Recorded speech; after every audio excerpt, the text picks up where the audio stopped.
In the heart of Stillwater, Oklahoma, one street connects the university to the rest of the town. The many elements of Washington Street, also known as the Strip, have evolved over time, but its importance to the people of Stillwater has stayed the same. The Strip is a special place for Max Andrews, who has experienced it as a Stillwater resident and OSU student. Actually, it's changed a lot since I was a kid. My dad and my grandmother owned the block where J.R. Murphy's is, and in the other end was my aunt had a flower shop called the Flower Basket. And in the middle of my dad, he had a bakery called the Bread Basket. And behind the flower shop was my grandmother's beauty shop, which was called the Beauty Basket. And his family stores are just some of the many storefronts that changed over the years. Now, where Colonial Florist is used to be called, when I was a young kid, McCaffrey's. It was a drugstore. Later on, it changed to a pancake house, and on top of the pancake house was a place called the Pirate's Den. It was a private club where the students had to bring in their bottle, and we could only serve them a setup. That was the law in Oklahoma back then. And then, if we closed down at 3 or 4 o'clock in the morning, the staff could go down below and eat pancakes. The laws in Oklahoma have changed since then, and the Strip is now lined with bars. Another feature on the Strip at night is the Dirty Curdy hot dog stand, which is set up outside Dupree's Sporting Goods. The Dirty Curdy cart is owned by Zach and Sarah Cazell. They opened in 2010. The cart is known for its unique hot dog creations. Actually, we started out with just normal toppings, chili, cheese, onions. We just gradually added from there. Like we go eat places and try new toppings. We'd add something, and then he loves the cream cheese, chili, and cheese, and so he recommended it to the guy named Curtis, who it's actually named after. And he bought a bunch of them, and his nickname was Dirty Curdy, so that's how we named it after him. For the Cazells, selling hot dogs runs in the family. My grandpa actually is the one that put Coney Island, the franchise, started it here in Stillwater, and I think it had to have been in the 50s or mid-50s, and he hung the sign down there. The Strip has changed a lot since Sarah's grandfather hung that sign. Stillwater locals will tell you that the Strip was at its peak in the 70s and 80s.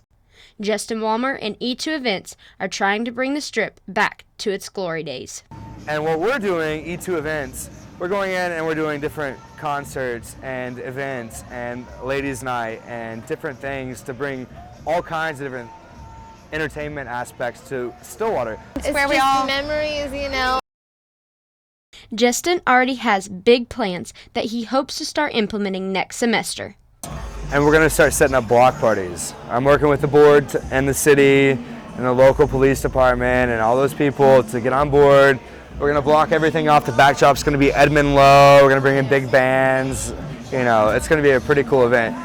The Strip is constantly changing, but it has always been a part of Stillwater's identity. The only question is where it will go next.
It's up to the Strip to decide whether or not they really put the funds into doing really cool stuff and keeping the Strip, or they let it go by the wayside.